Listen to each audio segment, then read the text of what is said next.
हुलसर थाना बुढ़ेशुणी पंचायत अधीनस्थ लक्ष्मणपल्ली ग्राम में एक अभावन घटना देखा मिली। सूचना मुताबक संपृक्त ग्रामर भारती साहू से ग्रामर करमचंद साहू सहित प्राय 13 वर्ष तले प्रेम संपर्क गढ़ी उठिला।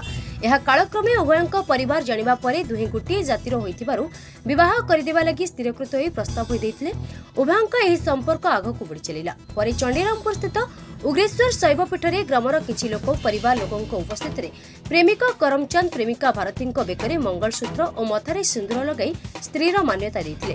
बाहायबा परे आ घर को न नहीं विभिन्न बाहाना देखाइबा सह घर डीह नगद 50 लाख टंका देले घर को आसीबो बोली कहथिले, किंतु संपर्क बढ़ी चलिथिला एवं जुलाई 10 2017 गर्भवती होइथिले एवं स्वामी को मध्य जणाइथिले।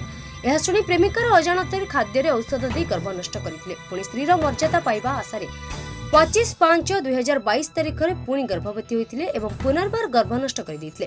प्रमुख घटनावली को नहीं 17/9/2024 रे झीवर परिवार पक्षर पुअर परिवार पक्ष को जणाइथिले। पुअर बापा नारायण साहू मार्गशीर मासरे बोहू करी नेबा पई कहिथिले, किंतु व्यतिक्रम हेबारु भारतीय प्रेमिकार घर आगे समाजसेवी प्रमिला त्रिपाठी धारणा बसिथिले एवं स्त्रीर मान्यता सह सुरक्षा देवा लगी राज्य गृह विभाग ठारू आरंभ करी महिला कमिशन एवं विभागीय जिला प्रशासन को स्पीड पोस्ट माध्यम अवगत कराइथिले।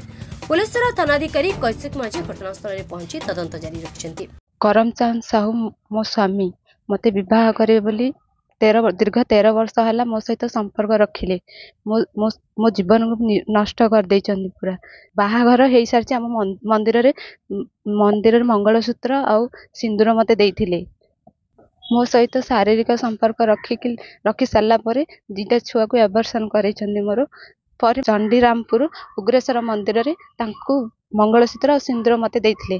सेटा पुणी मामू आ साई भाई उपस्थित रे मते से सिंदूर मंगलसूत्र देइथिले। मोठू घर तैयारी करिया पे मोठू 6 लाख टंका नैछन्ति। तांको पाठ पढ़िया पे मते मु पैसा बहुत गुडे देइथिले। बहुणर बाहागर हे साला पर घर को आनिबे बोली मते प्रतिश्रुति देइथिले। परे मते 50 लाख टंका आ रोड साइड रे 10 हाथ जागा देले तू आम घर को आसीए बोली कहिले। मते खाली सुनिबा को पाइछि कलम्बर गोटे झियो को नेकी पळि जाइछन्ति। आपण वर्तमान कोन चाहउछन्ति?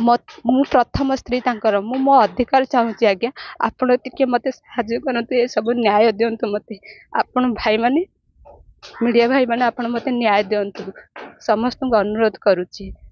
भारती साहू मत गोटे लिखित आकार देला देगिरी माने कहला जे तार ता स्वामी करमचंद माने तांकर घर ये पाखे आसी सी बसी झील कहीं बसी गोटे लज्जार कथा। आज की माने 13 वर्ष काल ता सहित शारीरिक संपर्क रखिला। कौन यहाँ खेलना कंढे माने गोटे खेल खेलिक 13 वर्ष काल रखिला। 13 वर्ष काल रखिला पर एवं बर्तमान ताकू 2टा छुआ नष्ट कला। ताठू 5-6 लाख टंका कौन नाला नहीं माने बाहागर बोली प्रतिश्रुति देला। प्रतिश्रुति देकर मार्गशीर मास गुरुवार पर तार बाहागर हम बोली ता माँ तार भाई समस्ते कहते हेले भी सुधा से माने कहीं बाहागर करना गोटे टोकिकी धरिकी कौन से जाइए झील मत कहटा। आज्ञा यहाँ न्याय न मिली से पर्यटन झील ये बस घरे बस। Bureau report Odisha news now.